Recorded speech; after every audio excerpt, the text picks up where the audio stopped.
नहमदुहु नसल्ली अला रसूलिल करीम अम्मा बाद फ़ाऊज़ु बिल्लाहि मिनश शैतानिर रजीम बिस्मिल्लाहिर रहमानिर रहीम अस्सलामु अलैकुम व रहमतुल्लाहि व बरकातुहू।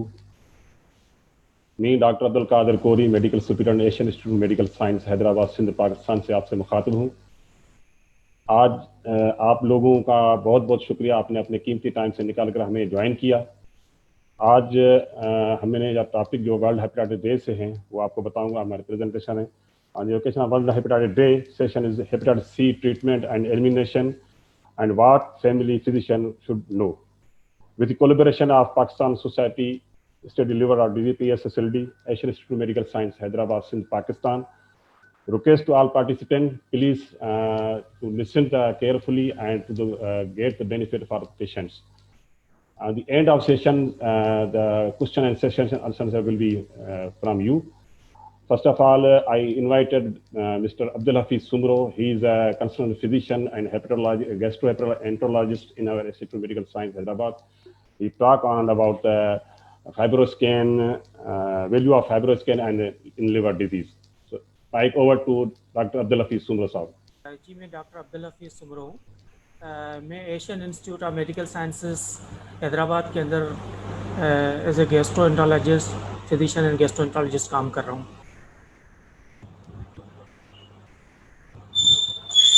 आज की जो मेरी प्रेजेंटेशन है वो फाइब्रोस्कैन्स के ऊपर है। नॉन इन्वेसिव जो टेस्टिंग होती है लिवर टेस्टिंग के अंदर, तो उसके अंदर क्या क्या उनके जो है ना फ़ायदे होते हैं कि लिवर बायोप्सी के अलावा हम और क्या चीज़ों हैं जिनसे हमें पता चल जाए कि भाई लिवर की डिजीज़ कितनी शिद्दत के अंदर है। तो फाइब्रोस्कैन एक ऐसा टूल है जिसके ज़रिए हम जिससे हमें अंदाज़ा हो सकता है कि हमारी लिवर की डिज़ीज़ है वो कितनी शिद्दत के अंदर है, उसकी शिद्दत कितनी है। तो उसके हम किस वक्त करते हैं कि कौन से मरीज़ों के अंदर हमें करना चाहिए और उसके क्या फ़ायदे होते हैं और कौन कौन से मरीज़ों के अंदर हम नहीं कर सकते हैं। तो एक्चुअली ये नॉन इन्वेसिव प्रोसीजर्स होता है। इसके अंदर जो है मैकेनिकल प्रॉपर्टीज़ जो लिवर की होती है, स्टिफनेस होती है और इलास्टिसिटी, उसका हम पता चल सकता है कि लिवर जो है वो उसकी स्टिफनेस कितनी है, कि नॉर्मल है या उसके अंदर फाइब्रोसिस हो चुका है।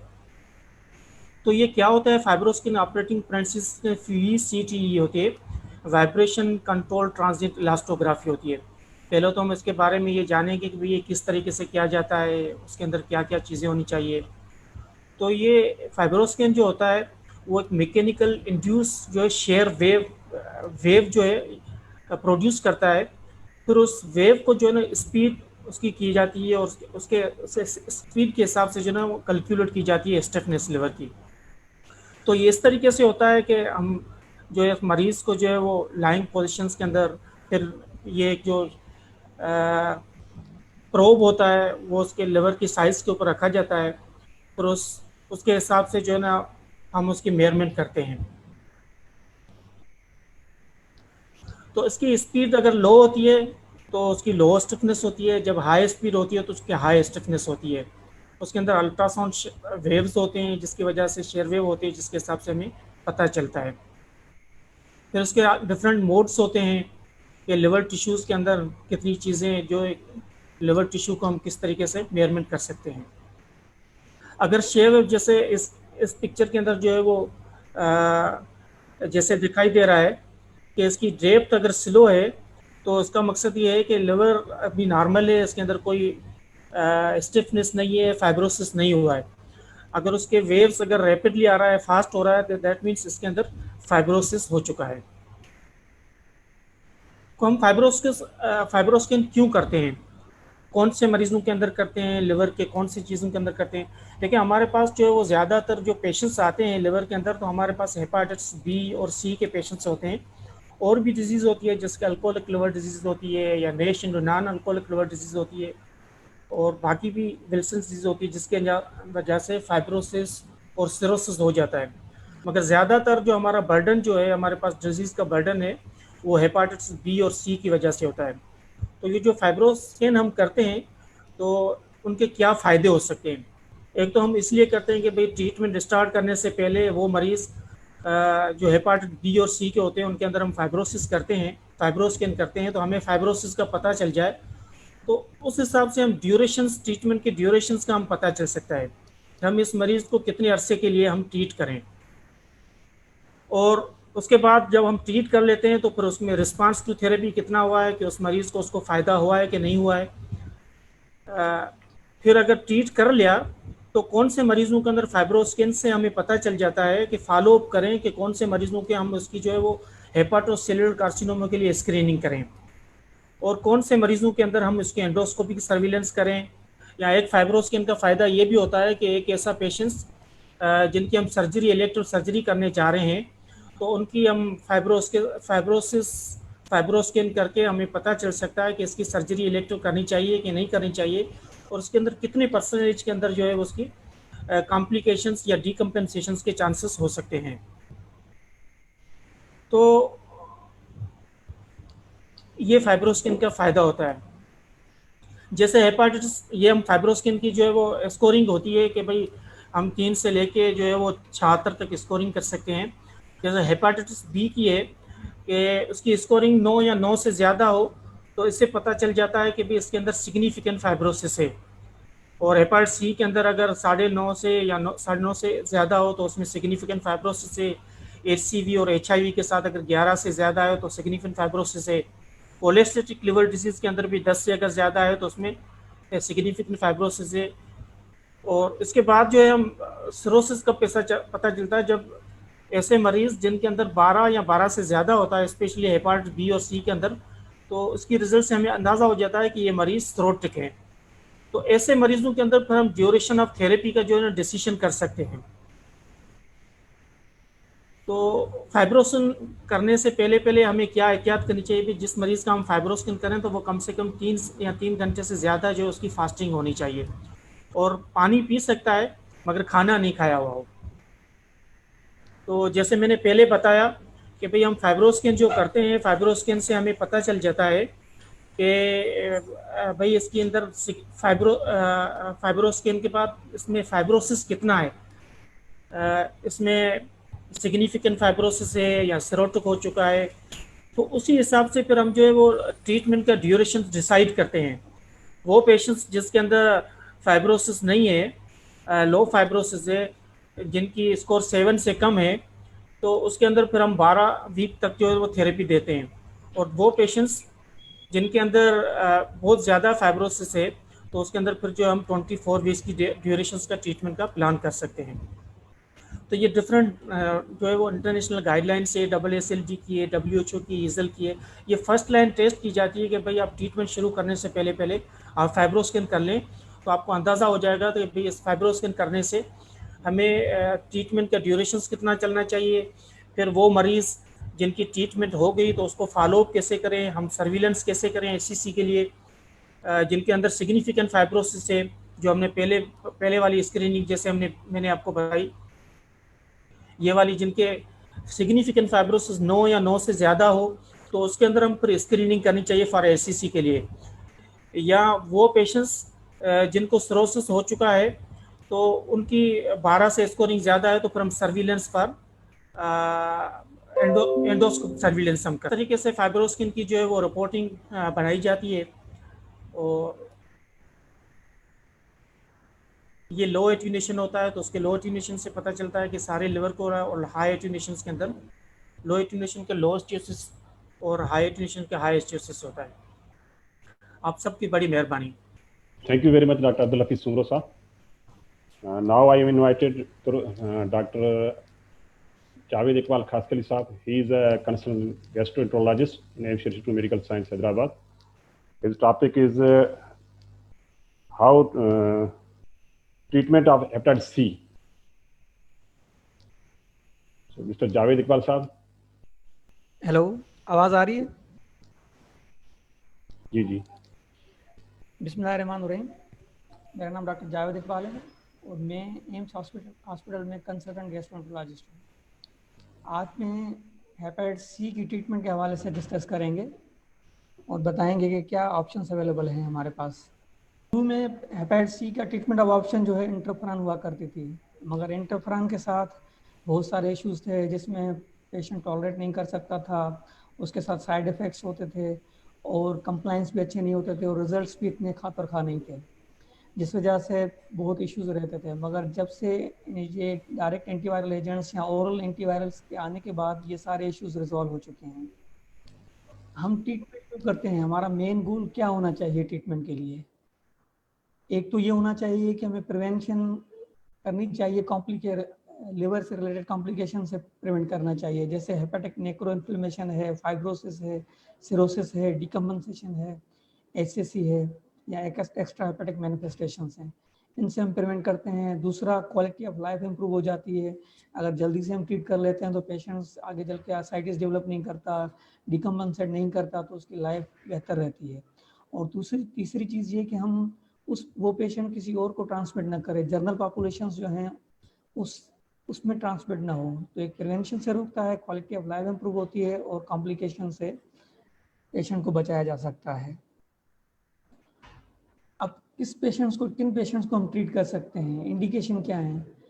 वो मरीज जिनको भी हेपेटाइटिस सी पॉजिटिव आ रहा है उसको हमें ट्रीट करना है। आया वो पहले ट्रीट हो चुके हैं या पहले कभी ट्रीट नहीं हुए, उन सबको हम ट्रीट करेंगे। और ऐसे मरीज जिनको फाइब्रोसिस डेवलप हुआ हो, सिरोसिस डेवलप हुआ हो, मतलब ये कि जिनको हमने स्क्रीनिंग करवाई तो पॉजिटिव तो आया, उसके साथ अल्ट्रासाउंड पे सिरोसिस आ गया, फाइब्रोसिस हो गया, तो हमें उसको ट्रीट ज़रूर करना है। ये नहीं है कि सिरोसिस हो गया तो उसको हमने छोड़ देना है। तो ऐसे मरीज को भी हमें ट्रीट करना चाहिए। और अगर सिरोटिक पेशेंट्स हैं तो मैं इधर यही ज़रूर कहूँगा कि ज़रूर कंसर्न स्पेशलिस्ट को रेफ़र किया जाए पेशेंट। इसके अलावा किसी पेशेंट को एक्स्ट्रा हेपेटिक मैनिफेस्टेशन है हेपेटाइटिस सी की वजह से, जैसे मिक्स्ड क्रायोग्लोबिनीमिया, रीनल डिजीज़ है, एचसीवी एसोसिएटेड है, लिम्फोमा है, ये हेपेटाइटिस सी की वजह से ये चीज़ें हो सकती हैं। अगर हेपेटाइटिस सी को हम ट्रीट करेंगे तो ये चीज़ें बेहतर हो जाती हैं। और किसी का लिवर ट्रांसप्लांट हुआ है और फिर से उसको हेपेटाइटिस सी हो गया तो उसको हम ट्रीट कर सकते हैं। और तीसरी चीज़ ये कि हमें ऐसे लोग जो कि ट्रांसमिट के रिस्क पे ज़्यादा हैं, जैसे हम हेल्थ वर्कर्स हैं, इनको जितना जल्दी हो सके ट्रीट करना चाहिए। अब इंडिकेशंस क्या हैं? पेशेंट्स के हम मेल्ट भी निकालते हैं, model of and stage liver disease. अगर उसका 18 से कम है तो अगर ट्रांसप्लांट में 6 महीने से ज़्यादा टाइम है तो हमें पहले ट्रीट करना चाहिए, फिर ट्रांसप्लांट कराना चाहिए। अगर ट्रांसप्लांट का ड्यूरेशन कम है, 1-2 महीने में ट्रांसप्लांट होने वाला है, तो फिर पहले वो ट्रांसप्लांट हो जाए, बाद में उसकी ट्रीटमेंट करनी चाहिए। अगर किसी का मेल्ट स्कोर 18 है, उसको भी ट्रीट होना चाहिए। फिर वो सिचुएशन पे डिपेंड करता है कि ट्रांसप्लांट की इंडिकेशन है और ट्रांसप्लांट अभी होना है या नहीं होना। हमारा टारगेट क्या होना चाहिए हेपेटाइटिस सी के हवाले से? फर्स्ट एंड फॉरमोस्ट टारगेट तो ये होना चाहिए कि हमारे हेपेटाइटिस सी जो है इसका आरएनए अनडिटेक्टेड होना चाहिए, क्वांटिटेटिव पे। क्वांटिटेटिव वायरल लोड जो है अनडिटेक्टेड हो, ट्रीटमेंट के खत्म होने के 3 महीने बाद या 6 महीने पे, जिसको हम SVR कहते हैं, सस्टेन्ड वायरोलॉजिकल रेस्पॉन्स। अगर कुछ पेशेंट ऐसे हैं जो अनअफोर्डिंग है और वो क्वांटिटेटिव भी नहीं करा सकते क्योंकि क्वांटिटेटिव का प्राइस कुछ थोड़ी ज़्यादा है एज़ कम्पेयर टू क्वालिटेटिव, तो मजबूरी में हम क्वालिटेटिव भी करा सकते हैं, फिर वहाँ करवा सकते हैं जहाँ पे उसका लोअर लिमिट डिटेक्शन जो है 1000 हो। मगर फर्स्ट प्रायोरिटी हमारी यही रहनी चाहिए कि हमें जो है क्वांटिटेटिव वायरल लोड कराना चाहिए, हमें वायरल लोड करवाना है, क्वांटिटेटिव कराना है। एक और न्यू टेस्ट आई है हमारे पास, हेपेटाइटिस बी कोर एंटीजन, वो भी हम चेक कर सकते हैं, मगर ये हमारे पास फिलहाल अवेलेबल नहीं है पाकिस्तान में फ्रीक्वेंटली, और जहाँ पे अवेलेबल है वहाँ कर सकते हैं, मगर वो भी वहाँ पे जहाँ क्वांटिटेटिव वायरल लोड अनअफोर्डिंग लोग हों उन पेशेंट्स में ये कर सकते हैं, मगर फर्स्ट प्रायोरिटी हमारी क्वांटिटेटिव होगी, क्वालिटेटिव नहीं। पेशेंट जहाँ पे किसी को एडवांस फाइब्रोसिस और सिरोसिस हुआ है और उसको हमने ट्रीट भी कर दिया, एचसीवी आरएनए जो है उसका अनडिटेक्टेड हो गया है, उसके बाद हमने जिसको सिरोटिक हुआ है उसको हमने हर 6 महीने पे अल्ट्रासाउंड कराना है for the surveillance of hepatocellular carcinoma. उसका हेपेटाइटिस सी भले अनडिटेक्ट हो चुका हो, मगर वो लाइफ टाइम के लिए एवरी 6 मंथ पे अल्ट्रासाउंड कराता रहेगा। बहुत कम होता है कि हेपेटाइटिस सी जो है एक्यूट हेपेटाइटिस सी की तरह एक्यूट प्रेजेंटेशन प्रेजेंट करता हो। मगर जब भी प्रेजेंट करे तो उसमें हमने इसको ट्रीट करना है, क्योंकि 50 to 90% ये एक्यूट हेपेटाइटिस सी जो है कन्वर्ट हो जाते हैं क्रोनिसिटी में, तो हमें एक्यूट हेपेटाइटिस सी को ट्रीट करना चाहिए। सेम ट्रीटमेंट है जो हम एंटीवायरल्स देते हैं ओरल, जो हम आगे डिस्कस करेंगे। अब ट्रीटमेंट ऑप्शंस क्या अवेलेबल है हमारे पाकिस्तान में? ये 3 ऑप्शंस हमारे पास अवेलेबल हैं पाकिस्तान में। अगर पेशेंट कोई नायब है, पहले कोई ट्रीटमेंट नहीं लिए, या किसी पहले ट्रीटमेंट ले चुका है, जैसे कोई पुरानी इंटरफेरान या सोफेस्टिवर लिए, पेशेंट सिरोटिक नहीं है या कंपेंसेटेड सिरोटिक है, तो इनमें हम 3 ये ऑप्शन हमारे पास पाकिस्तान में अवेलेबल हैं। सॉफ एंड वेल्पाटेस्वेयर, सोफेस्टिवर एंड वेल्पाटेस्वेयर, ग्लिकापेरेविर एंड पिमरेंटेस्वेयर, और यहाँ सोफेस्टिवर एंड डेक्लाटेस्वेयर। ये सोफेस्टिवर और डेक्लाटेस्वेयर तो यूरोप में ऑब्सलीट हो चुकी है, वो वहाँ पे नहीं देते, मगर हमारे पास इसकी रिजल्ट्स अच्छे हैं और इकोनॉमिक है, तो इसीलिए हम यूज़ कर रहे हैं अभी भी, और इसके अच्छे रिजल्ट हैं। तो ये 3 ऑप्शंस हैं जिसमें सॉफ्ट वेल्पा और सॉफ्ट डेक्ला हमारे पास पाकिस्तान में अवेलेबल है।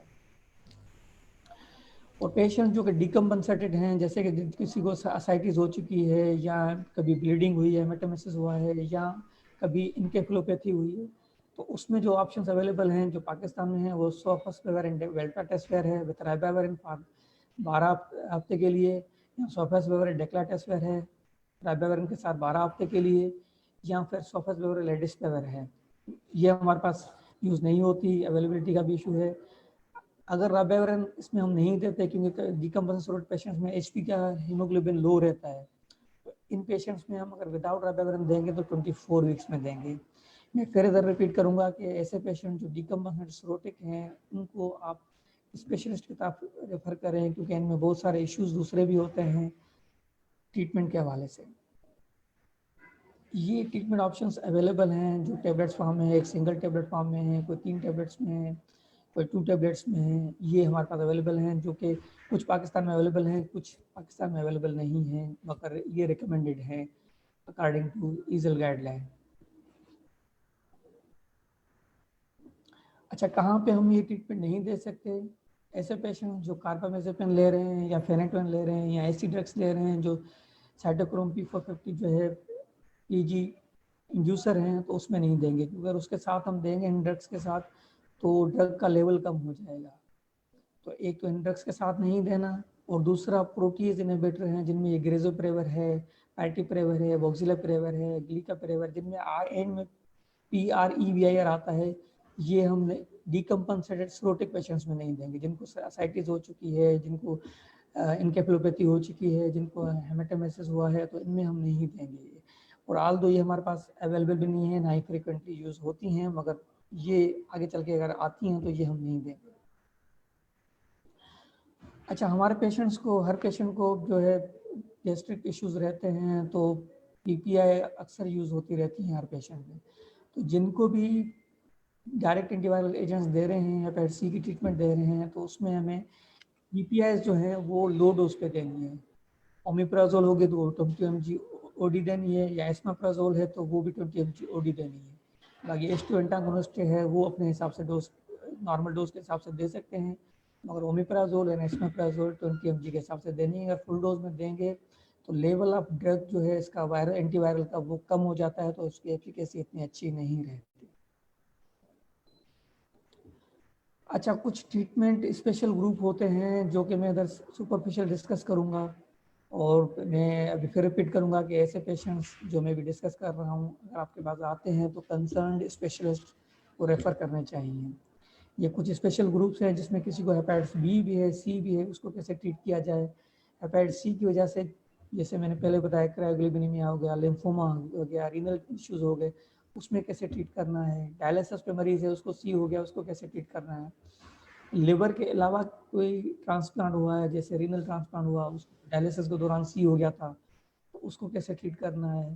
पेशेंट्स हैं जिनको ब्लड डिसऑर्डर्स हैं, जैसे थैलेसीमिया है, हीमोफीलिया है, जिसे जिसे जिसे डेफिशिएंसीज हैं, या और दूसरे ब्लड डिसऑर्डर्स हैं, उसमें किसी को हेपेटाइटिस सी हुआ है ब्लड ट्रांसफ्यूजन की वजह से, उसको कैसे ट्रीट करना है, या छोटी उम्र के बच्चों को कैसे ट्रीट करना है। ये हम सुपरफिशियली थोड़ा इस पर रोशनी डालेंगे। अगर किसी को हेपेटाइटिस बी एंड सी हुआ है तो हमें उसकी सी की ट्रीटमेंट तो सेम रहेगी, और बी अगर सरफेस पॉजिटिव है तो उसमें हम साथ उसके जो है न्यूक्लियोसाइड या न्यूक्लियोटाइड साथ देंगे हम। और जब तक उसी की ट्रीटमेंट चल रही है वो 3 महीने तक देनी है, और उसके बाद भी 3 महीने तक देनी है। 6 महीने तक उसका ड्यूरेशन ट्रीटमेंट चलेगा हेपेटाइटिस बी का। अगर बी सरफेस पॉजिटिव आता है और 6 महीने बाद फिर बंद कर देंगे।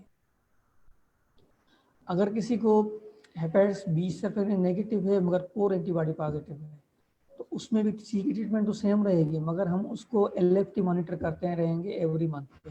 अगर LFT बिगड़ते हैं तो उसका बी का DNA करवाएंगे और PCR सरफेस एंटीजन करवाएंगे। अगर वो बड़े हुए आते हैं फिर अकॉर्डिंग जिसको हमें ट्रीट करना है। मैं फिर इधर रिपीट करूंगा कि ऐसे पेशेंट जिसमें को इन्फेक्शन के साथ आ रहे हैं, तो ऐसे पेशेंट्स को स्पेशलिस्ट के पास रेफर करना चाहिए ताकि प्रॉपर उसके ट्रीटमेंट हो सके और कोई कॉम्प्लिकेशन ना हो। जैसे मैंने बताया कि इम्यून कॉम्बिनेटेड मैनिफेस्टेशन हो जाती हैं, मिक्स्ड क्राइगोलोबिनीमिया है, रीनल डिजीज है, लिम्फोमा हो गया, सी भी पॉजिटिव हो गया। कभी कभार ये सी की वजह से ये चीज़ें डिजीज होती हैं, तो सी को ट्रीट करेंगे तो ये चीज़ें बेहतर हो सकती हैं। ऐसी कंडीशंस में भी हमें कंसर्न स्पेशलिस्ट को रेफर करना चाहिए। पेशेंट जो कि अपना क्या कहते क्रोनिक लिवर डिजीज़ पे है, क्रेटिनिन बढ़ा हुआ है मगर इसका GFR 30 से ऊपर है, तो उसमें हम ट्रीटमेंट जो है सेम देंगे, कोई डोज एडजस्टमेंट नहीं है, मगर उसमें भी केयरफुली मॉनिटर करना है। या पेशेंट को डायलिसिस पे है, उसको सी पॉजिटिव आ गया है, तो उसमें हमारे पास ऑप्शन जो हैं ग्लिकापेरेवर, पिमरेंटेसवेर है, ग्लिकापेरेवर है, एल्बेजवेर है, ऑम्बिटेसवेर है, पैटिपेरेवर, डेसिपेरेवर है। ये हमारे पास अवेलेबल नहीं है, मगर हम जो अवेलेबल है सोफेसवेर और वेल्पा और डेक्ला, वो ऑप्शंस रिकमेंडेड तो नहीं है, मगर हम ऑफ रिकॉर्ड ये यूज़ कर रहे हैं, ट्रायल्स दे रहे हैं, डेटा अवेलेबल नहीं है। जैसे डेटा अवेलेबल हो जाएगा शायद ये जो सोफेसवेर, वेल्पाटेसवेर, डेक्लाटेसवेर ये भी रिकमेंडेड हो जाए। कहीं कहीं यूज़ हो रहे हैं, स्टडीज़ आ रही हैं, वहाँ पे ये इफेक्टिव भी है। मैं फिर रिपीट करूँगा, ऐसे पेशेंट जो डायलिसिस पे हैं, रीनल इन्वॉल्वमेंट है, ऐसे पेशेंट्स को स्पेशलिस्ट के पास रेफर करना चाहिए। अच्छा, लिवर के अलावा किसी को और ट्रांसप्लांट हुआ है, जैसे रीनल ट्रांसप्लांट हुआ है, डायलिसिस के दौरान सी पॉजिटिव हो गया, उसको भी ट्रीट करना चाहिए ट्रांसप्लांट के बाद या ट्रांसप्लांट से पहले। अगर ट्रांसप्लांट का ड्यूरेशन ज़्यादा है तो 6 महीने से ज़्यादा है, तो उसमें भी ट्रीटमेंट देनी चाहिए। ऐसे पेशेंट्स भी स्पेशलिस्ट को रेफर करने चाहिए। और मैंने पहले डिस्कस किया है जैसे कोई ब्लड डिसऑर्डर हो, उसमें भी ये ट्रीटमेंट जो है सी की ट्रीटमेंट होगी। वो पेशेंट है जो कि 12 साल से तो बड़े हैं मगर 18 साल से छोटे हैं, एडोलेसेंट हैं, उनमें जो है जो ऑप्शंस अभी अवेलेबल हैं वो सोफेसवेर और लेडिस्पेवेर है 12 मंथ के लिए, और दूसरे वेल्पा, सोफेसवेर, वेल्पाटेसवेर, डेक्लाटेसवेर ऑप्शंस अभी रिकमेंडेड नहीं है। ऑफ रिकॉर्ड ट्रायल्स में कुछ यूज़ हो रहे हैं, उसकी एफिकेसी भी अच्छी है, डेटा अवेलेबल नहीं है। जैसा ही डेटा आएगा तो ये रिकमेंडेड भी हो जाएंगे इन फ्यूचर में। तो ऐसे पेशेंट्स भी स्पेशलिस्ट को रेफर करने चाहिए। और पेशेंट जो 12 साल से कम उम्र के हैं, इनमें अभी ये डायरेक्ट एंटीवायरल एजेंट्स रिकमेंडेड नहीं है, मगर ऑफ रिकॉर्ड ये यूज़ हो रही हैं और डेटा कलेक्ट हो रहा है। जैसे डेटा आएगा ये रिकमेंड हो जाएंगी, मगर अभी रिकमेंडेड ऑप्शन इसका पेग इंटरफेरॉन है। और जो है आगे इन फ्यूचर जो है DS भी रिकमेंडेड हो जाएंगी। ऐसे पेशेंट जो 12 साल से कम उम्र के हैं वो भी आप स्पेशलिस्ट को रेफर करें। Thank you. Thank you very much, Dr. Iqbal Kasturi sir.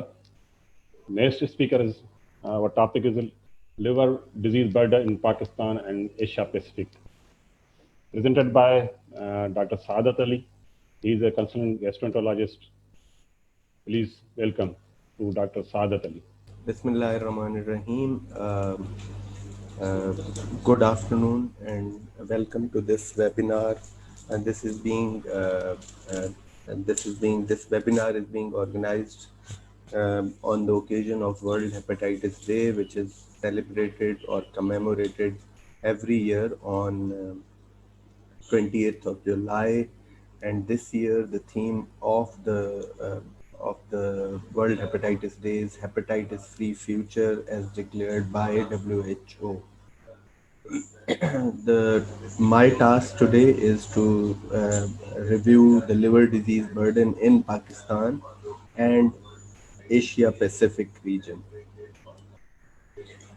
Asia Pacific region is a large part of the Asia, and Australian continent. It includes huge countries with huge populations like India and China, Indonesia and Pakistan, and the whole region constitutes about more than half of the world's population. That is, more than 3.5 billion people live in this part of the world, and it includes whole of South Asia, and China, Southeast Asia, and Australian subcontinent. Uh, Uh, so it is in Asia Pacific region, 4.6% of the total deaths are caused by liver diseases, according to the Global World Health Estimates. And 62% of the deaths due to liver disease globally occur in this region, and 54% of the deaths due to cirrhosis are in this region. And due to hepatocellular carcinoma, or among all the deaths in the world, 72% of the people belong to this region. So it's a very important region as when considering hepatitis globally. Most common causes of death due to cirrhosis in this region are chronic hepatitis B, which constitutes more than 50% of the deaths, followed by alcoholic consumption, 20%, hepatitis C, 15%, and other causes and non-alcoholic fatty liver disease, 12% of the deaths are caused by NAFLD. When we look at the proportion of liver related deaths in the region, this figure shows bars representing different countries in this region. And if we look at the colors, the red color is represented by hepatitis B. Hepatitis B is being represented by red color, and we can see that in all the countries, most of the deaths, about 50% of the deaths, are caused by hepatitis B, as against only Japan and Pakistan in this region, which has more deaths caused by liver related deaths caused by hepatitis C as compared to hepatitis B. I have highlighted the Pakistan bar, which shows that about 40% of the deaths are being caused by hepatitis C as compared to hepatitis B, which contributes 30% to the death toll. When we come to cirrhosis related death, the story is the same. Most of the deaths in this region are caused by hepatitis B, as shown by these red bars, which are going above 40-50%, except again for Japan and the Pakistan, which has it causes about 50% of the deaths which are cirrhosis related. And going forward, the liver cancer related deaths are also mostly caused by hepatitis B in this region, except for Japan and Pakistan. In Pakistan, about 55 to 60% of the deaths due to liver cancer are caused by hepatitis C, followed by 20 to 25% by hepatitis B, and the rest by alcohol and non-alcoholic fatty liver disease. Regarding acute hepatitis, in acute hepatitis, we can see the green bars in all the countries, and these green bars are for hepatitis E and E actually. And this whole region is endemic, highly endemic for hepatitis E. So it has a good 10 to 20% of the proportion of the deaths in this region are caused by hepatitis C. But the most important killer due to acute hepatitis in the region is hepatitis B, as shown by the red lines on this bar chart. And regarding Pakistan, most of acute hepatitis deaths are due to hepatitis B, followed by hepatitis E and A. Now we come to this recent data from 2015 published in recently in Lancet, showing Pakistan's figures, and we can see that if we see at acute hepatitis deaths over that year were 4,500 that were reported. Most of them were due to hepatitis B followed by E, and the liver cancer deaths were 4,400 in 1 year, that is 2015, and cirrhosis related deaths were 18,000, although the range was 10,000 to 27,000, but it has been seen that reported that up to 30 to 40,000 of people in Pakistan lose their life due to cirrhosis. Now coming to hepatitis hepatitis A, Pakistan falls in highly endemic region, high prevalence region in the world. With regards to hepatitis A, it's a self-limited infection and resolves within few weeks, and mortality is low, and most of the children actually, that is up to 20 years of age, most of the population get immunized after natural infections.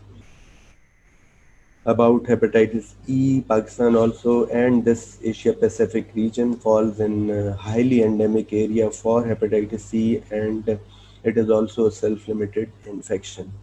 Now, when we come to hepatitis B and C, the most important data we have got is from the national survey, which was conducted in 2008 and all over the country led by Dr. Homa Qureshi, and it showed that prevalence of hepatitis B surface antigen positivity, that is hepatitis B, was 2.5% all over Pakistan, and for hepatitis C it was 4.8%. That is near to 5%. So if we adjust that by the 2017, the latest census of Pakistan, then in the latest census, the Pakistan population was 200 million, 20 crore, and so if we adjusted the figures of 2008 to present population, we have 5 million people living with hepatitis B and 10 million people, about 10 million people living with hepatitis C, and combined it makes about 15 million, 1.5 crore log, who are living with hepatitis, chronic hepatitis B or C, which is a big number. It means that every 15 to 20 persons are suffering from hepatitis B or C in Pakistan. When we look at hepatitis B surface antigen positivity, Pakistan is one of the leading countries with the highest number of patients, and this graph shows the highest number of patients country-wise, and led by China, and Pakistan has about 5 million people as shown by this highlighting red circle. When we compare the data in different provinces, Punjab, because of its larger population, has got the highest prevalence of hepatitis B. 2.64 million people are there in Punjab with hepatitis B, followed by Sindh with 1.2 million people, and KPK. The highest prevalence was in Balochistan for hepatitis B, and that was 4.3%. The total prevalence in Pakistan was 2.5%. And when we look at this map of Pakistan, this map is showing prevalence of hepatitis B in different districts of Pakistan, and the darker the color is, the higher the prevalence in those districts. And if we can see that the highest prevalence was especially seen in the middle of the country, that was northwestern Balochistan, the southern Punjab, and northern part of the Sindh. And this is called the hepatitis belt or delta or hepatitis B belt of Pakistan, in the middle of the country, where in many of the districts the prevalence was more than 5-6% and even up to more than 10% in some of the districts of Balochistan. With regards to hepatitis C, we are also one of the leading countries with highest number of the patients, only second to China. And if we can see, Pakistan has got, in this chart it shows that there are 7 million, but now it has increased to 10 million because of the population increases. This is the data from 2008 survey, which shows 7 million, but now it has increased. Definitely would have, as it has been reported that about 150,000 people are added to Pakistan's number every years with regards to hepatitis C. When we compare the data from different provinces, Punjab has the highest numbers of HCV patients, highest prevalence 6.7%, 7.3 million people in Punjab suffer from hepatitis C, followed by Sindh with 2.4 million people, and KPK and Balochistan has fortunately low prevalence for hepatitis C. So total of about 10 million people have hepatitis C, and prevalence is 4.8% all over the country. This is the map for Hep C, and we can see the districts which are marked as red have the highest prevalence. With regards to Sindh, it is Ghotki and Nowshera Firoz, followed by Dadu, Sanghat, Jacobabad and Shikarpur. In Punjab, it's more of central Punjab or the western Punjab, and KPK and Balochistan have lower prevalences. In that national survey, it was seen that most of the highest prevalence was seen in age 30 to 60 years of age. People with 60 years of age, that was more about 3 to 4% was seen as compared to the younger people. With regards to hepatitis B, the risk factors were seen, and the people who had more than 10 injections or were used or had reuse of syringes on them, or had more prevalence of hepatitis B. And same was the case for Hep C, that more than 10, the people who got more than 10 intramuscular injections or had reused syringes had more prevalence of Hep C. And same was the case for the people who were shaving, who were getting shaved outside home, who were sharing toothbrushes or sharing cigarettes, tattooing or ear piercing, or had a history of surgery, had slightly higher prevalence as compared to people who didn't had those risk factors. And then there are also high risk groups like healthcare workers, not in healthcare workers, but actually security personnel, prisoners, and intravenous drug users had higher prevalence, as reported in this study by Maiman et al. And for hepatitis B and C, both. Thank you. That's all with regards to the burden of hepatitis in Pakistan. And I leave you with this message that 9 in 10 people living with viral hepatitis don't know. So it is very important that testing is increased and enhanced all over the country, so that we can get rid of hepatitis by 2030, as the targets have been set by WHO. Thank you. Thank you very much, Dr. Saadat Ali. Now, next speaker is Dr. Rahmatullah Bhatti. He is on a speech on diagnosis of hepatitis C. I invited Dr. Rahmatullah Bhatti. He is a consultant physician and gastroenterologist, Asian Institute of Medical Science, Hyderabad, Sindh, Pakistan. खोले छॾियां सभु ॿुधूं या तव्हां phone ते ॿुधो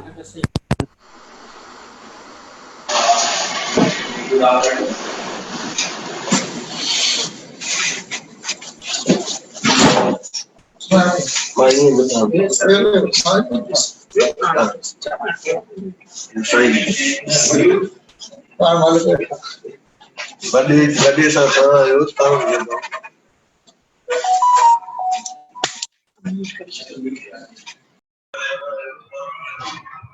alaikum. Anybody hears me? Are you hearing me? Dr. Qadir Sir? It's okay. Should I continue? Should we continue? Yeah, sure.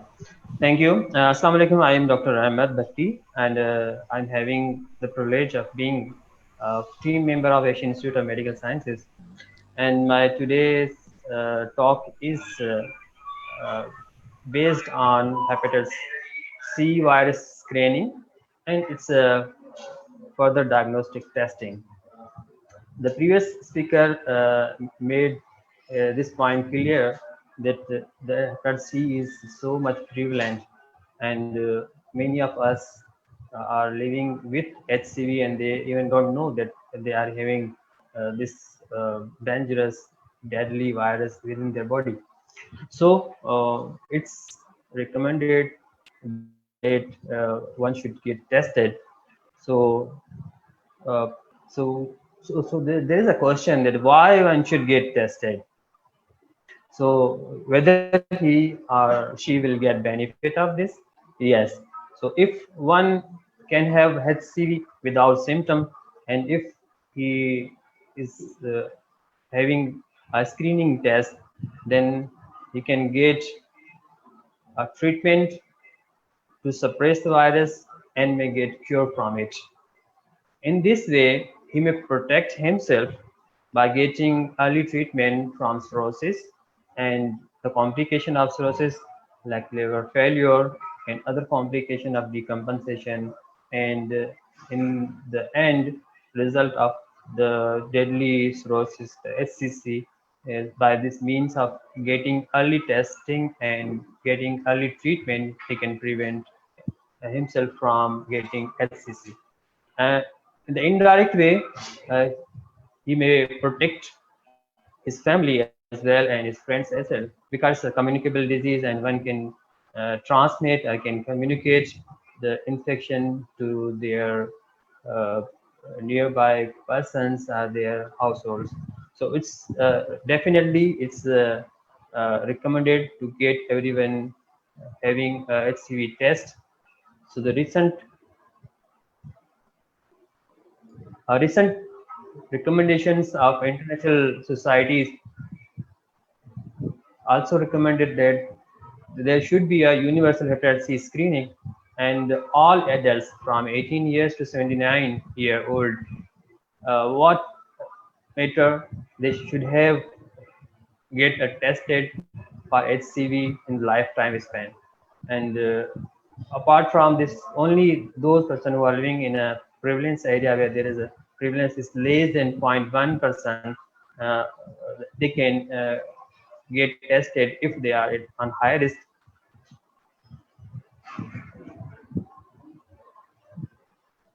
Second, so the universal hepatitis C is screening is recommended. I need some assistance to remove this one. मेरे screen पर मुझे नजर नहीं आ रहा. देखिए कोई इसको कुछ करें. So all pregnant women. मुझे आपकी सारी स्क्रीन मेरे स्क्रीन पे आ रही है. I'm sorry.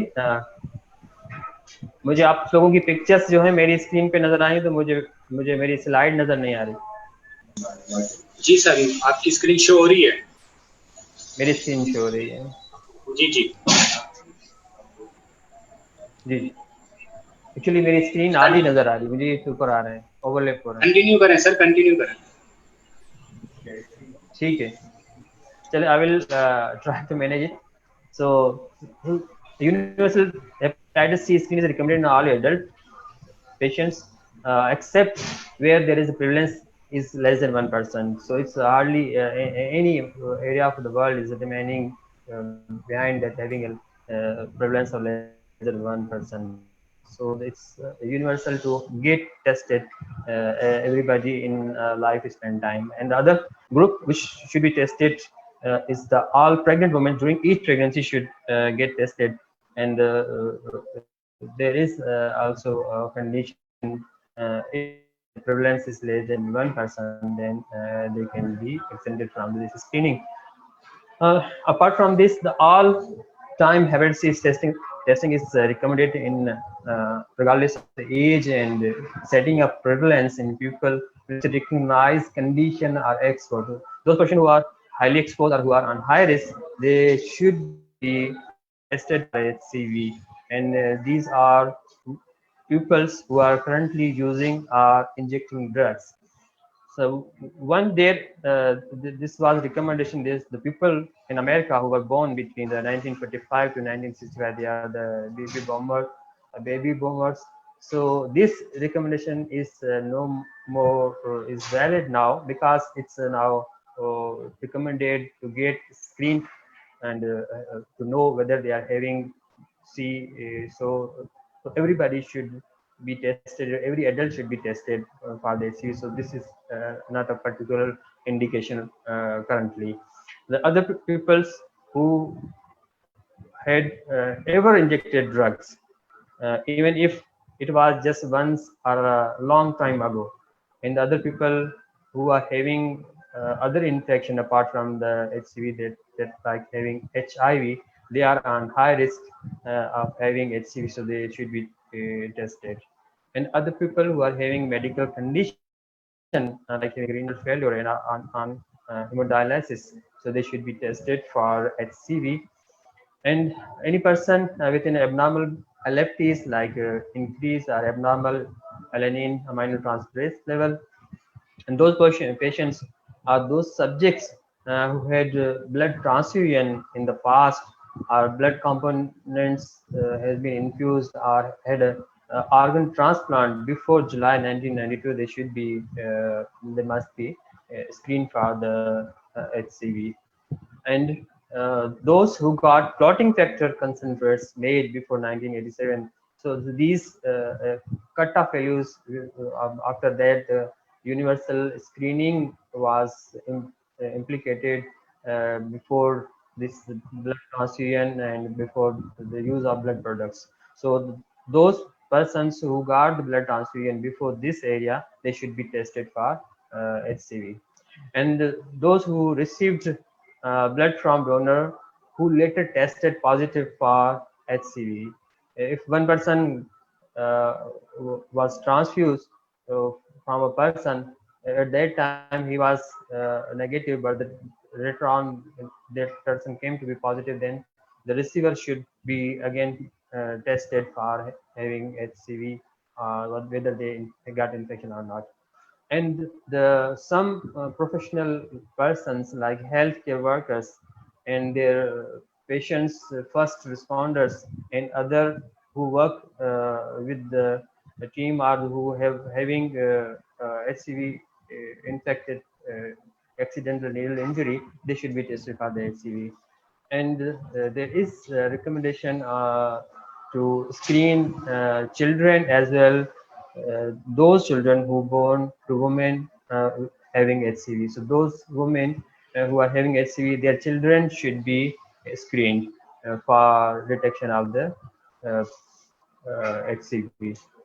So in infants, there are two modes to get screen these children. Whether we can test them with RNA at the age of 1 to 2 months, or we can test them at the age of 18 months by anti-HCV testing. So the benefit of getting early testing is that most of the infant and they lost to follow up, and we might miss them. So it's better to get tested these kids at the age of 1 to 2 years. But all these children should be treated and retested at the age of 3 years, and if they got positive, then the treatment can be considered. Apart from the general recommendation of one-time testing in all adult population and all pregnant women in each pregnancy, and some patients who are having high risk, there is some routine periodic testing recommendation in people who are at high risk and they are having high risk factors. So these patients, these person, these subjects should be retested at a periodic space. So the specific period is not mentioned in recommendation, but it's better to check such patient yearly. So these people are who currently injected drugs and they share needles, syringes, and other during the preparation of equipment. And other people with selected medical condition, including people who are ever received maintenance hemodialysis. Those people who are on maintenance hemodialysis, so they should be periodically tested for HCV. And apart from these indications, so other indications, one indication is that if one person requests you that he want to get HCV test, then he should be offered to have a test. So all these recommendations was by CDC, disease prevention and control department of the USA, and these recommendations are endorsed by the AASLD. Then the question is that how to test them and when to test them. So they should be testing should be initiated with the FDA approved anti-HCV, and once the patient is positive for anti-HCV, then they undergo a follow-up testing with FDA approved either NET testing to detect HCV RNA or having a reflex HCV RNA testing, which is recommended by CDC and also recommended by WHO. And when to test is that whenever the subject comes in contact with you, they should be tested. So the HCV testing should be performed on site when feasible, when the subject is available and is ready to get tested. So this is a flow chart of investigation of screening to a subject. So the first test is to be performed is HCV antibody with FDA approved ELISA method, and if the test is negative and that show that the result is non-reactive, it means that no HCV antibody is detected in the body and no further testing is recommended. But in some cases, when there is a strong suspicion of person and they are having immunocompromised, then we can get in anti-HCV negative patient, we can get directly RNA, HCV RNA to confirm whether they have had any HCV infection. So the immunocompromised may have a negative test, but we can confirm it by getting a HCV RNA test. And if the result is positive, it means the antibodies are reactive. So this person needs to have further testing, and the further testing is a HCV RNA by NET or reflex PCR. So if the PCR is negative, it means no current HCV infection in this subject, and if the RNA is positive, PCR is positive, it means the person is having current HCV infection. And this person should be linked to a healthcare system to get further testing and to have a treatment regime. In some circumstances, when there is a HCV RNA HCV antibody is reactive and HCV RNA is negative. So if there is a strong suspicion, still the patient is having the HCV infection, so we can test them by another method, and an additional test may require. So this is the interpretation of the result of HCV testing. So if the HCV antibody is non-reactive, it means no HCV antibody is detected, and this it means that there is no current infection in this person, and they are not exposed to the HCV infection. The second is if the HCV antibody is reactive, this means that that there is a presumption that he she might be having a current HCV infection, but this is shows that this patient is got exposure to HCV infection. It could be current or a previous infection that has been resolved, and there is a possibility that there could be a false positivity, and so they are confirmed by further testing with HCV RNA. Now, if the patient is having HCV antibody reactive and HCV RNA is also detective, it means this subject is having current HCV infection, and this person should be linked with a healthcare system to get treatment. If the patient is anti-HCV reactive, but the HCV RNA is not detected, it means the person or subject is not having current HCV infection and no further testing is required. But in some circumstances,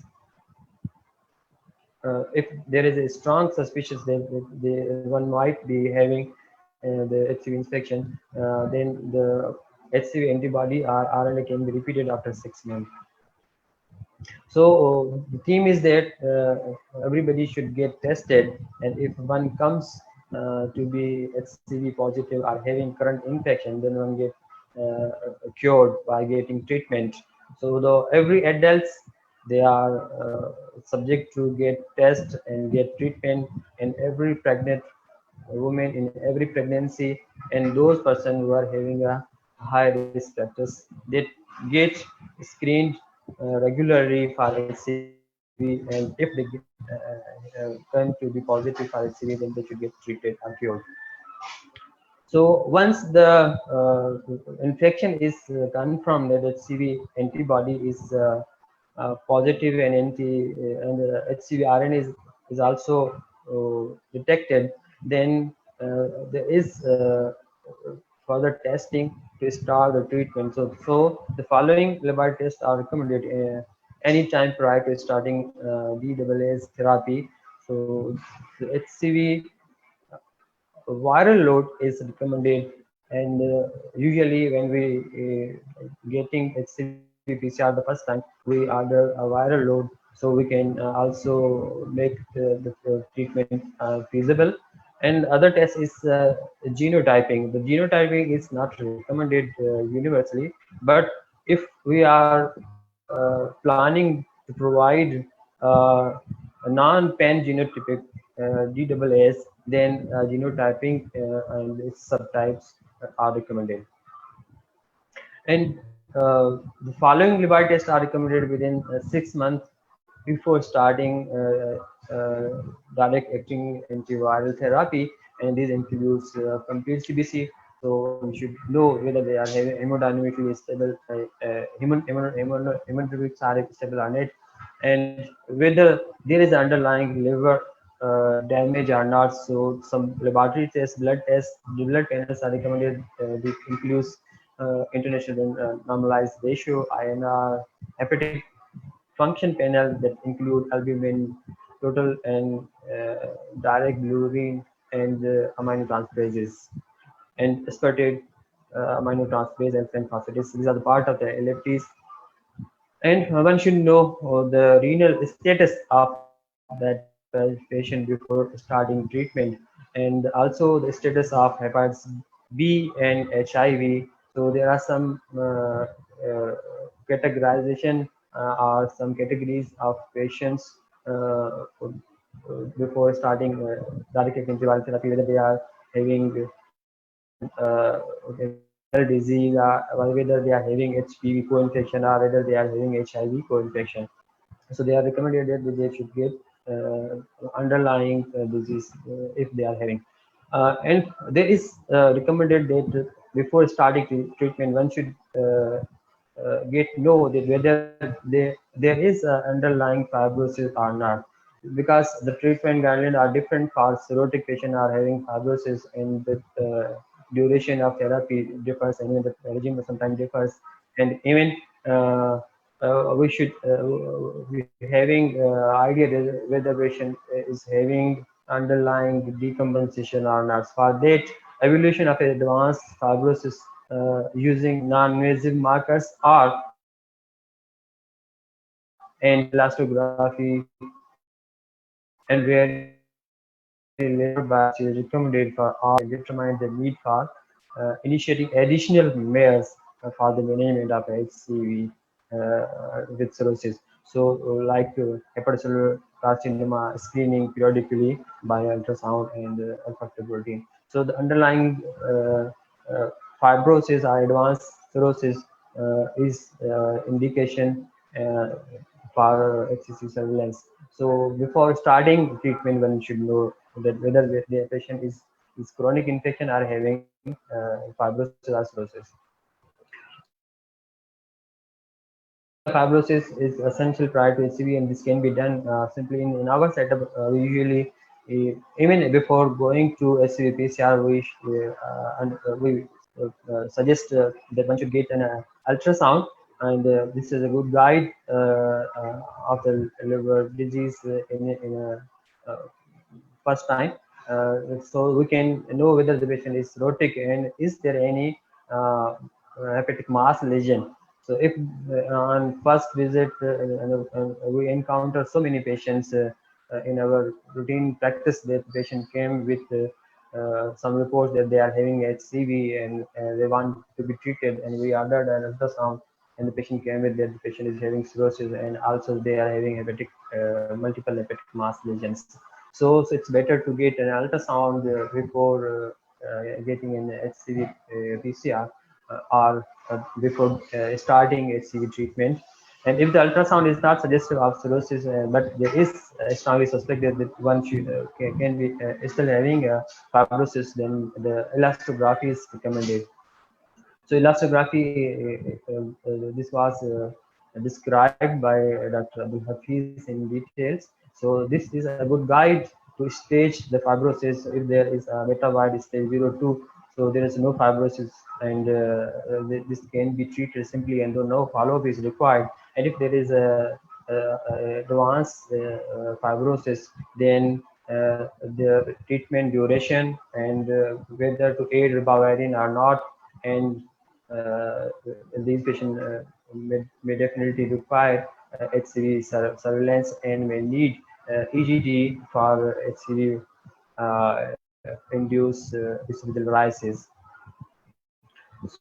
So other means to detect underlying fibrosis is direct non-invasive biomarkers, and they are the component of the extracellular matrix, and the other are indirect non-invasive biomarkers, and they are usually used on the EPRI and FIB4. So if the elastography is not available, then we can use these direct or indirect in non-invasive biomarkers to find out and to get underlying fibrosis. If they are combined with the elastography, then the results are excellent, and there is no need of further testing to confirm the whether a patient is having fibrosis or cirrhosis. So other means to detect the fibrosis are the magnetic resonance elastography, and in some circumstances, liver biopsy may be indicated. Usually, it's not used for the purpose of diagnosis nowadays. And other some testing are required before starting DAAs, are that if the patient is having cirrhosis or fibrosis, then one should get a MELD score and CTP score. So these all non-invasive biomarkers testing calculators available on net, and MELD scoring, CTP scoring, they can easily be calculated by putting some values, and they are easily available on the net. Like this is MELD scoring for interstitial liver disease, and sometimes if the patient is having advanced cirrhosis and the patient is decompensated, then is there is a screening EGD is recommended, and to screen and categorize the esophageal varices, and as well as, if indicated, the eradication of esophageal varices. And this can be done before the treatment or during the treatment. And if the ultrasound suggests any hepatic mass lesion in the patient with HCV, and the patient is having cirrhosis and having hepatic mass lesion, so the CT scan triphasic is recommended, and there is need to rule out HCC. Sometimes on ultrasound there are multiple small lesions, but they can to be sort of nodules, and even after getting CT scan, if they came to cirrhotic nodules, so the one can still get treatment for HCV. And if the patient is having HCC, hepatocellular carcinoma, then they should be referred for further treatment, for like local regional treatment or for the transplantation. So this all about was investigation regarding HCV. Thank you all of you. Thank you very much, Dr. Rahmatullah Bhatti sir. Now, next topic is how to eliminate the hepatitis C, presented by Professor Dr. Sadiq Mehmood. He is a gastroenterologist and hepatologist, Asian Institute of Medical Science, as well as Director of Asian Institute of Medical Science, Hyderabad, Sindh, Pakistan. So please come on, Professor Dr. Sadiq Mehmood. Assalamu alaikum wa rahmatullahi wa barakatuh. Alhamdulillahi Rabbil Alameen, wassalatu wassalamu ala Sayyidil Mursaleen. A'udhu billahi minash shaitanir rajim, bismillahir rahmanir rahim. Today my talk is how to eliminate hepatitis C from Pakistan. Before going to the detail that how can we get rid of Pakistan hepatitis C, we must know what is the burden of disease, number one, and number two is that what is the prevalence and how many patients we have addition per year and how many patients we are treating per year. So we start with this. The total HCV affected people in the world is nearly about 70 million. जिसे उर्दू में 7 करोड़ कहेंगे. 10 to 12% of the people who are affected with hepatitis C, they resides in Pakistan. So the prevalence, as Dr. Saadat already told you, nearly about 5% HCV in Pakistan. And if you see the consensus of 2017, it's nearly about 80 lakhs to 11 million, और you can say कि 80 लाख से 1 करोड़ के करीब अफराद जो हैं पाकिस्तान में उनको हेपेटाइटिस सी है. The most common route of transmission आप सबको पता है पाकिस्तान में unsafe medical practice unfortunately, and annual death in the world because of hepatitis C only is nearly about 400,000 to 500,000. In Pakistan is nearly about 80,000 to 1 lakh people are dying because of hepatitis C, and which is equal to the earthquake of 2005. What's the rate of new infections in Pakistan? Is nearly about 280,000 new people we are adding in Pakistan with hepatitis C. And what we are treating nearly about 160,000. Here are the slide which showing you that HCV elimination required more than the good drug. Right now we have many good drugs available in Pakistan, and if you see from 1998 to 2020, we have the drugs which can treat hepatitis C is nearly about 100% of the individual, but at the individual basis is nearly about 90% SVR. But if you see in the population base, it's nearly hardly about 10 to 15% impact on the population. So in population, the impact of FC is very low, but individually the impact of SCV is very high. So this means what is the problem? Why एक आदमी अगर hepatitis C का इलाज करता है तो 100% सही हो जाता है, लेकिन जो मुआशरे पे जो है उसका इफेक्ट जो है ना होने के बराबर है. तो उसकी वजह क्या है? What is the reason? Reason is here. If you have a drug which is 100% effective, having 95% SVR, you have 100%, but you are screening only 20% of your patient and treat all this 20, you have 19% will be get rid of disease. So if you have drug which is 95% or 100% effective, you screen 90% of the people from your community and then treat, then you get rid of 85% of your population. So the main problem is that the treatment is very effective, but unfortunately we are not diagnosing the cases, and the patient who are diagnosed, they are not getting the therapy at time. This is the main problem. So right now we have directly antiviral drugs, which is Sof, Riba, and Decla. The cost is 6,000 rupees for 3 months. And similarly, we have Sof, Riba, Velpa. The cost is 22,000 for 3 months. The total annual uptake of the hepatitis C medicine in 2018 1,60,000 and 650. तो तकरीबन 1,60,000 लोगों ने 2018 में इलाज कराया, और ये तकरीबन 2% बनता है टोटल नंबर ऑफ पेशेंट। यानी अगर आपके पास 1,60,000 लोगों ने इलाज कराया और टोटल नंबर कितने आपके पास, nearly about 80 lakhs to 1 crore. तो 1 करोड़ में से सिर्फ 2 लाख लोगों ने इंजेक्शन दवाइयां ली हैं हेपेटाइटिस सी की। तो इसका मतलब ये हुआ कि आपके पास दवाइयां तो हैं, लेकिन आपके पास वो सोर्सेज नहीं है, वो डायग्नोसिस नहीं है कि आप लोगों को डिग आउट करें और फिर उनका इलाज करें। तो जब आप इस रेस के साथ चलेंगे, जब आपके पास हर साल 2,80,000 आदमी जो है नए cases, you are getting new cases 2,80,000 and you are treating how much 1,60,000। तो 1 लाख का पूल आपके पास बढ़ता जा रहा है हर साल। तो ये 2030 में तो कभी भी आप इलाज नहीं कर पाएंगे। तो ज़रूरत इस समय की है कि we have to treat all the patient in one time. तो 1 पॉइंट ऑफ टाइम पे इनको जमा करना होगा और ट्रीटमेंट करना होगा। तो WHO जो कहती है, वो कहती है eliminate SCV as a public health threat, 90% reduction in SCV incident and 65% decrease in the mortality. How to achieve this goal? You have to diagnose in the community the 90% of your patient. तो आपके पास जो मरीज हैं उनमें से 90% को आपको dig out करना पड़ेगा और 80% को इलाज करना होगा। And unfortunately not in Pakistan, that throughout the world the only 10 to 12% of the people are aware of they are suffering from hepatitis B or C. तो इन हालात में आप किस तरह उसको खत्म कर सकते हैं?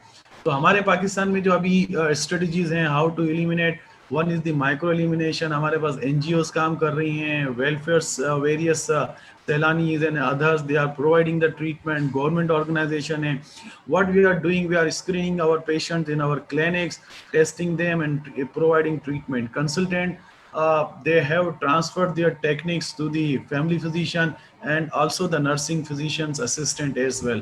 तो ये मिल के सब काम कर रहे हैं, लेकिन ये जो है उसके बावजूद भी हेपेटाइटिस सी के जो 2018 में दवा लेने वाले जो लोग हैं वो 1,60,000 हैं।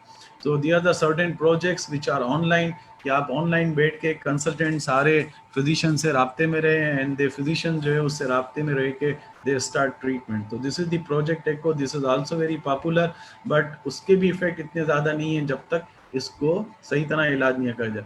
जो right now we have the treatment strategies is known as current status of SCV, जिसको हम कहेंगे स्टेटस को 2016 से 2030 तक अगर हम इसी तरह इलाज करते रहे। तो मैं आपको बता रहा हूँ what is going on. We are treating annually 160,000 patients. Right now we have the prevalence of 4.9, but in 2030 we will end up with 5.1, यानी 5 पॉइंट infected हो जाएगा। Infected pupils right now we have 7 lakh के करीब हमारे पास जो हैं वो इन्फेक्टेड पीपल हमारे पास भी 70 लाख के करीब हैं, लेकिन 2030 तक 1 करोड़ 10 लाख हो जाएंगे। 15 years डेथ जो हम एक्सपेक्टेड कर रहे हैं इन पाकिस्तान में, वो 14 लाख लोग जो हैं वो अगर इसी स्पीड से हम चलते रहे तो हमारे 14 लाख लोग जो हैं वो 1 साल तक हेपेटाइटिस सी की वजह से मर जाएंगे, यानी 80,000 सालाना मर रहे हैं। और हैरत की बात यह है कि जो हम लोग हमारे पास जो लोग डेथ्स हो रही हैं, the deaths is nearly 48% are under 50 and 5 to 10% are unaware of their disease. Unfortunately, right now our strategy is sporadic testing in current practice in Pakistan and no mass screening program. So we need a mass screening program in Pakistan to get rid of hepatitis C. End game, this is for the Egypt. ये Egypt की मिसाल है आपके पास। Egypt in 2015 has 6.3 prevalence, population is 93 million, burden is 6 million, 60 lakh का करीब burden है, and prevalence of HBV is 1%. What the Egypt did, Egypt ने जो है मई 2019 तक 50 मिलियन पॉपुलेशन, यानी इजिप्ट की अगर आबादी 93 मिलियन है तो 50 मिलियन को स्क्रीन कर दिया, more than 50% of their population has been screen. और अब तो 2020 तक तो तकरीबन जो है उनकी मोर देन 90% जो है पॉपुलेशन हैज़ बीन स्क्रीन। किस तरह इजिप्ट ने स्क्रीन किया? टेलीविज़न, रेडियो, लीफलेट्स, पोस्टर और जो पर्सनैलिटीज़ हैं मुख्तलिफ उनको इन्होंने इन्वॉल्व किया। And they have the slogan educate the people, test the people and treat the patient. The cost of 100 million healthy lives is 250 million to 300 million, partly funded by World Bank. So what the Egypt did, मई 2000 तक Egypt ने क्या कर लिया जी? यार आमिर इधर आना। मई 2000 तक Egypt ने जो है वो 2.4 मिलियन लोगों को जो है वो स्क्रीन कर लिया थे। 2004 मिलियन लोगों को जो वो स्क्रीन कर लिया, और मई से दिसंबर तक 1.8 मिलियन पीपल को स्क्रीन कर लिया। तो eight the end of you can say 2019 Egypt ने 42 लाख लोगों को डिग आउट किया अपनी पॉपुलेशन में और उनका इलाज भी कर दिया। और टोटल इन्फेक्शन कितना था? 60 लाख। तो 60 लाख में से 42 लाख लोग स्क्रीन भी हो गए और उनका इलाज भी हुआ। तो Egypt is the country which can say कि हम लोग 2030 में हमारे पास जो प्रिवलेंस होगा वो लेस देन 1% होगा। अब हम अपने पाकिस्तान की बात करते हैं। हमारा जो स्टेटस है अभी, स्टेटस को या करंट प्रैक्टिस है, और हमें जिस काम पे जाना है या what we have to do is elimination screening programme और one time testing for all adults and scale up programme. तो हमें बड़े बड़े इलाकों में, ये शहरों में लॉकडाउन करना पड़ेगा और एक ही वक्त में सारे लोगों को जो है वो स्क्रीन आउट करना पड़ेगा। So this is the article which is published in Jama, और इस जगप्रीत चतवाल और उसके साथ नवीद और फसिया कमल है। इन लोगों ने एक स्ट्रेटेजी बनाई है और उन्होंने कहा कि assessment of feasibility and cost of hepatitis C elimination in Pakistan. According to this, to achieve WHO goal in 2013, Pakistan HCV testing would need to scale up at least 25 million, यानी 2.5 करोड़ अफराद को हमें सालाना टेस्ट करना होगा। जब हम 2.5 करोड़ अफराद को टेस्ट करेंगे तो वी विल गेट 9 लाख अफराद को हेपेटाइटिस सी के केसेस मिलेंगे, और उन 9 लाख में से हमें जो है वो तकरीबन 8 लाखों का इलाज करना पड़ेगा, तो 7.5 लाख लोगों को फायदा होगा। तो इस तरह हम हर साल जो है वो 7.5 लाख लोगों का इलाज करेंगे, जो हमारे 80 लाख या 1 करोड़ लोग हैं। जब हम इसी तरह इलाज करते रहेंगे तो आप देखेंगे 2025 में जब हम आएंगे तो हमारे पास जो है जो नए केसेस होंगे, जो डायग्नोज होंगे, जब आप 2025 या 26 में जब आप 2.5 करोड़ लोगों को टेस्ट करेंगे तो आपके पास जो है वो 30,000 के करीब जो है 3 लाख के करीब जो है वो नए केसेस मिलेंगे। उसका रीज़न ये है कि हेपेटाइटिस सी एक इंसान से दूसरे इंसान में फैलता है। जब आपके मुल्क से आप 10 सालों में तकरीबन जो है वो 50 लाख के करीब लोगों का इलाज कर देंगे तो आपकी कम्युनिटी में 50 लाख हेपेटाइटिस सी के लोग खत्म हो जाएंगे। जब खत्म हो जाएंगे तो फिर जो नए केसेस होंगे जो एक दूसरे से फैल रहे हैं वो भी कम हो जाएंगे, और फिर आप देखेंगे 2030 तक आपके पास 1 लाख मरीज भी नहीं होंगे। जब आप 9 लाख को स्क्रीनिंग करेंगे या 2.5 करोड़ को स्क्रीनिंग करेंगे तो फिर आप सिर्फ 1 लाख अफराद को जो है वो डिग आउट कर पाएंगे। तो this is all about the strategies. अब जब हम इस स्ट्रेटजीज पे अमल करेंगे तो क्या होगा, और अगर नहीं करेंगे तो क्या होगा। अगर आप स्टेटस को में राइट नाउ जिस तरह हम चल रहे हैं कि 1,60,000 लोगों का सालाना इलाज कर रहे हैं, और एलिमिनेशन सिनारियो में जिसमें हमें 7 लाख लोगों का इलाज करना है सालाना, तो अगर हम इनको कंपेयर करें तो अभी हमारे पास 8.27 मिलियन लोग हैं और 2030 तक हमारे पास 7.2 मिलियन लोग हो जाएंगे, तो 12% रिडक्शन होगी। और एलिमिनेशन सिनारियो में हम देखें तो हमारे पास 8.27 से अभी हैं, लेकिन फिर क्या होगा, हमारे पास जो लोग होंगे वो 2030 तक सिर्फ 1 लाख लोग जो है ना हमारे पास बचेंगे। तो 1 लाख लोग सिर्फ हमारे पास वायरेमिक होंगे 2030 तक, और 99% हम रिडक्शन कर लेंगे 2030 तक। सिमिलरली क्योर्ड कितने मरीजों का हम इलाज कर पाएंगे? अगर हम राइट नाउ जिस हिसाब से चल रहे हैं तो हम 13,70,000 मरीजों का इलाज कर पाएंगे 2030 तक। और हमें जो काम करना है वो ये है कि हमें जो है 76 मिलियन लोगों का इलाज करना है, यानी 77 लाख से 80 लाख लोगों का इलाज करना है। तो कहीं जाके जो है हमारा ये डेटा, अगर इस सिनेरियो पे अमल करेंगे तो 77 लाख लोगों का हम इलाज कर पाएंगे। अच्छा, फिर अभी राइट नाउ अवेयरनेस कितनी है हमारे पास इन्फेक्शन की? सिर्फ 12 से 18% लोग अगर इस जो अभी सिनेरियो इसमें 12 से अगर हम इस सिनेरियो को आगे लेके चलते हैं तो 2030 तक 18% लोग जो हैं वो इस काबिल होंगे कि उनको अपने बीमारी का पता चलेगा। लेकिन अगर हम इस पे बात करते हैं एलिमिनेशन सिनेरियो की, तो अगर हम एलिमिनेशन सिनेरियो पे बात करें तो 12% राइट नाउ हमारे पास अवेयरनेस है। जब हम सबका 2030 तक हर शख्स को टेस्ट कर चुके होंगे, पूरे पाकिस्तान की जो पॉपुलेशन है 20 करोड़ को 2.5 करोड़ के हिसाब से करेंगे तो तकरीबन 10 से 12 सालों में 20 करोड़ आवाम को जब हम टेस्ट कर लेंगे तो हर एक को अपने स्टेटस का पता होगा। तो 99% लोगों को अपने स्टेटस का पता होगा।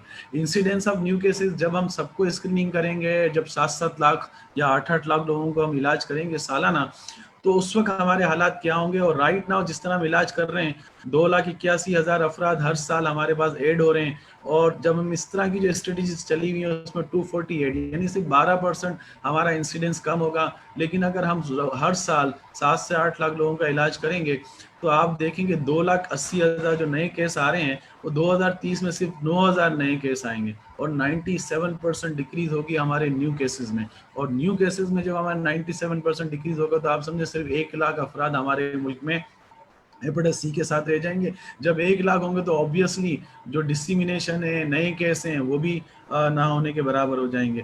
तो ये सारी चीज़ें हैं और यही तस्वीर आपको जो दिखा रही है एससीवी इंसिडेंस, ये देखें राइट नाउ जो हमारा डार्क जो ब्लू है वो हमें बता रहा है कि अगर हम स्टेटस को पे चले, यानी जिस तरह की स्ट्रेटेजी हमारी है तो ये पूरे का पूरा इसी तरह रहेगा। लेकिन अगर हम आगे चलेंगे तो फिर हमारी स्ट्रेटेजी बेहतर होगी और हम 2030 Assalamu alaikum again. Sorry for interruption. We were discussing the two type of elimination scenarios. One is status quo and other is the elimination scenario on the WHO guidelines. So what expecting the deaths because of hepatitis C? If you are working on elimination scenario, if you are working on status quo, you are expecting the same deaths, nearly about 1 lakh deaths every year, and it will be equal to 14,40,000 by the end of 2030. But if you are working on WHO guidelines and escalating screening and elimination scenario, from 93,000 the death rate will be decreased to 32,600, which is equal to 65% reduction of the total number of deaths in year. So you are expecting only 3,23,000 and you can save nearly about 1 million people from going into the death because of the hepatitis C. So cumulative incidence of decompensated cirrhosis, if you're working on the same status quo, we are expecting nearly about 10 lakhs people with decompensation of liver disease. But if you're working on elimination scenario and WHO guidelines, the total number of decompensation would be 0.6 million. यानी 10 लाख मरीज अगर हम जिस तरह चल रहे हैं तो 10 लाख मरीज आइंदा सालों में एसाइटिस के साथ, अपर जीआई ब्लीड के साथ और हेपेटोमा के साथ आएंगे। लेकिन अगर हम जिस तरह 2030 और WHO गाइडलाइन को अमल करेंगे तो ये हमारे 6 लाख लोग होंगे, nearly about 44% reduction in the decompensation. Similarly, what about the SCC? If you are working on the same speed or status quo, so we are expecting 7.7 million 7.7 million और 7,74,000 नए केसेस एससीबी के होंगे 2030 तक। और अगर हम एलिमिनेशन सिनेरियो पे काम करेंगे तो we will have 5,47,000 of SCC, nearly about 29% reduction in the SCC. So the total cost of SCV elimination, the total cost of SCV management in 2018, जो अभी हमारे पास करंट सिनेरियो है जिसमें हमारा मुल्क हेपेटाइटिस सी पे जो पैसे लगा रहा है वो तकरीबन जो है वो 68 करोड़ मिलियन डॉलर में है ये सारे। तो 68 करोड़ के लिए मतलब 684 मिलियन डॉलर जो है वो हम लोग जो है वो लगा रहे हैं। और अगर हम इसी तरह चलते रहे तो ये कॉस्ट दवाओं की जब कम होगी, टेस्टों की कम होगी, तो 597 डॉलर्स कॉस्ट होगी पर ईयर की बाय द 2030। लेकिन हर साल हमें कितने लोग मिलेंगे? 1 लाख डेथ्स होंगी। तो अगर हम मतलब इस तरह के चीज़ों पे चलेंगे तो 684 मिलियन हमें देने पड़ेंगे साल के, जो कि कम होकर 597 मिलियन हो जाएंगे। लेकिन जो डेथ्स होंगी वो हमारी 1 लाख होंगी। What about the elimination scenario? The total cost of elimination, this project decrease in the cost was associated with the deaths from the SCV infection. Under the SCV elimination scenario, using currently recommended diagnostic testing जो हम सारी कर रहे हैं और जिस तरह हम इसको टेस्ट करेंगे उसमें जो हमें शुरू में जो होगी वो $1.26 बिलियन हमें खर्च करने पड़ेंगे इन 2020 और 2021, जो कि at the end of 2030 equal to 89 million. तो कॉस्ट हमारी आस्ते आस्ते कम होगी, क्योंकि हमारे पास नए केसेस कम हो जाएंगे, हमें जो है नए मरीज जो होंगे वो भी कम हो जाएंगे, और cost obviously for drugs and test वो भी कम हो जाएगी। तो मेरा कंक्लूजन क्या है? कंक्लूजन ये है कि हमारे पास we have so many program, we have so many design, we so many have scenario. The most important thing is that which we don't have is the practical approach. Until and unless Pakistan में कोई practical approach नहीं होगी, लोग one time mass screening नहीं होगी, ये hepatitis C जो है वो ख़त्म होता नहीं आ रहा। दुनिया भर के एक्सपर्ट्स ने कह दिया है कि you have to have a mass screening program for hepatitis C, but unfortunately हमारे मुल्क में इतनी स्पीड के साथ काम नहीं हो रहा। दो सो मेनी सोसाइटी, तो गवर्नमेंट भी जो है बहुत हद तक इंटरेस्ट ले रही है, but the point is that implementation.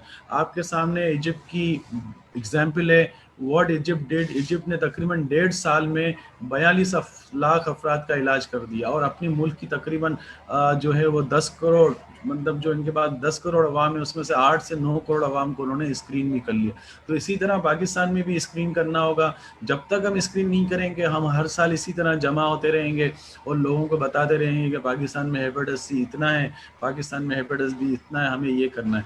तो the only thing is that practical work का वक्त आ गया है, और अल्लाह करे कि पाकिस्तान से हेपेटाइटिस सी और बी ख़त्म हो। PSSLD का ड्रीम है Pakistan the whole world free of hepatitis B and C. Thank you very much. Assalamu alaikum wa rahmatullahi wa barakatuh. Thank you very much, Professor Dr. Sadiq Mehman. Now I invited to all the participants. Any question from our speakers?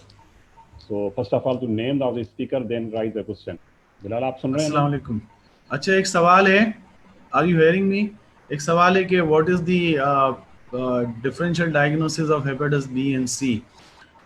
The differential diagnosis of hepatitis B and C is that you have to consider various chronic hepatitis. तो आपके पास जब भी मरीज आते हैं तो आपको alcohol की हिस्ट्री भी लेनी है, और प्लस आपको नैश या ओवरवेट या फैटी लिवर की हिस्ट्री भी लेनी है, और भी ड्रग्स हैं, एंटी ट्यूबरकुलस ड्रग्स हैं, वेरियस ड्रग्स हैं जो लॉन्ग टर्म ली जाती हैं, स्पेशली स्टेटिन्स हैं, तो वो भी आपको कंसिडरेशन करनी है। एक्चुअली बी और सी जो हम डायग्नोस करते हैं on the basis of their serological test. हमारे पास जो मरीज आते हैं वो अपने SGPT एलिवेटेड होता है उसके साथ आते हैं, तो हमें जो डिफरेंशियल डायग्नोसिस होती है वो पहले ही बन जाती है, फिर हम बी और सी कराते हैं, क्योंकि कॉमन हेपेटाइटिस बी और सी है, तो इसलिए हम बी और सी चेक करें। अगर बी और सी नेगेटिव होते हैं तो फिर हम ऑटो इम्यून हेपेटाइटिस पे जाते हैं, then we have a drug induce hepatitis, तो फिर एक लिस्ट है फर्दर टेस्टिंग की, हीमोक्रोमेटोसिस और उन सब पे जाते हैं। But if you have chronic hepatitis C and B, you always start with the B and C, which is the more common, and then if your B and C is negative, then a battery of tests by which you know that what type of the disease it is. Thank you. Okay, मैं ये कहूँगा कि we have to sum up this session, and though there are a few interruptions because of the technology and others, but overall session was very informative, which we start from Dr. Sadat having nicely elaborated the newer data of prevalence and disease prevalence, especially in Pakistan and Southeast Asia. Nice presentation by Javed Iqbal.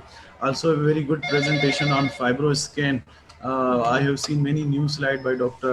Abdul Hafiz Sunro, and Dr. Rahmat also elaborate what to do before the patient you have starting the treatment.